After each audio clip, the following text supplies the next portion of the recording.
नमस्कार, हरियाणा डायरी में आपका स्वागत है। मैं हूं आपके साथ अमित शर्मा। धर्म क्षेत्र कुरुक्षेत्र फिर गीता के दिव्य संदेश से गूंज उठा। अंतर्राष्ट्रीय गीता महोत्सव के तहत केशव पार्क में एक ऐतिहासिक क्षण रचा गया, जहां 21,000 बच्चों ने एक साथ गीता के श्लोकों का सामूहिक पाठ कर अध्यात्म, भक्ति और भारतीय संस्कृति का अद्भुत संगम प्रस्तुत किया। मुख्यमंत्री नायब सिंह सैनी, योग गुरु बाबा रामदेव और गीता मनीषी स्वामी ज्ञानानंद महाराज जी की मौजूदगी में पूरा वातावरण वसुधैव कुटुंबकम की भावना से सराबोर नजर आया। देखिए ये खास रिपोर्ट। अंतर्राष्ट्रीय गीता महोत्सव के अंतर्गत सोमवार को धर्म क्षेत्र कुरुक्षेत्र के केशव पार्क में भव्य और ऐतिहासिक वैश्विक गीता पाठ आयोजित किया गया।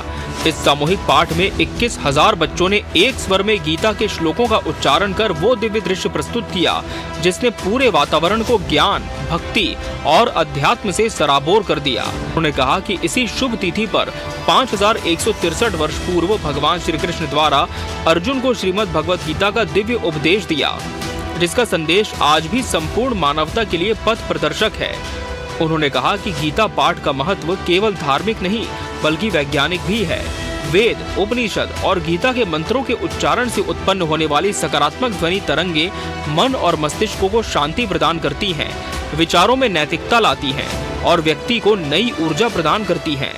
प्यारे बच्चों, इस पावन दिवस पर आज से 5163 वर्ष पहले भगवान श्री कृष्ण जी ने अपने मुखारबिंद से श्रीमद् भागवत गीता का इसी पवित्र भूमि से उद्घोष किया था। आज फिर हमारे लिए ये गर्व की बात है कि आज इस कुरुक्षेत्र के पवित्र भूमि से 21,000 विद्यार्थियों द्वारा अष्टदशी श्लोकों के जाप से ये आकाश ये गूंज उठा है। ये मेरे लिए बहुत ही गर्व की बात है। मुख्यमंत्री ने कहा कि कर्मयोगी प्रधानमंत्री श्री नरेंद्र मोदी ही की प्रेरणा से हम गीता जयंती समारोह को अंतर्राष्ट्रीय स्तर पर मनाते हैं।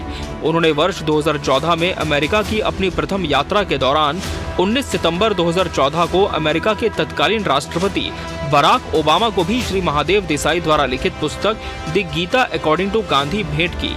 इस अद्भुत पहल से प्रेरित होकर हम वार्षिक गीता जयंती समारोह को वर्ष 2016 से अंतर्राष्ट्रीय स्तर पर मनाने लगे हैं। इसमें कई देशों के प्रतिभागी और लाखों श्रद्धालु भाग लेते हैं।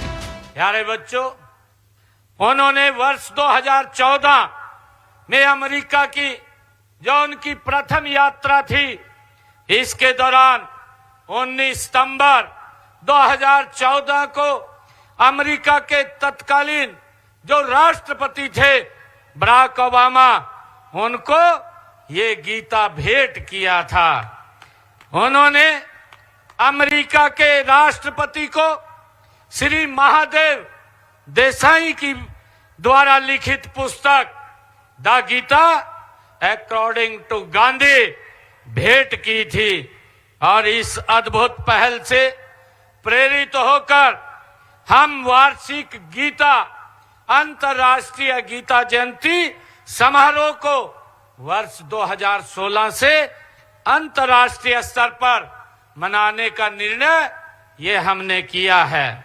उन्होंने कहा कि प्रतिदिन गीता का पाठ करने वाला व्यक्ति काम, क्रोध, लोभ, मोह और अहंकार से ऊपर उठ जाता है।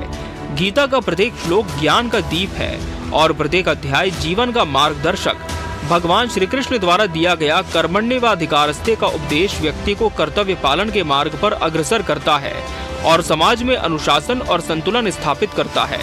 प्यारे बच्चों, सभी विद्वान मानते हैं कि गीता का प्रत्येक श्लोक ज्ञान का दीप है, प्रत्येक अध्याय जीवन का मार्गदर्शक है, प्रत्येक उपदेश आत्मा की उन्नति का ये पथ है। भगवान श्री कृष्ण, भगवान योगेश्वर कहते हैं, कर्मण्ये वाधिका रस्ते मा फलेषु कदाचन। अर्थात भगवान श्री कृष्ण ने कहा मनुष्य का अधिकार केवल कर्म के ऊपर है, फल पर नहीं है।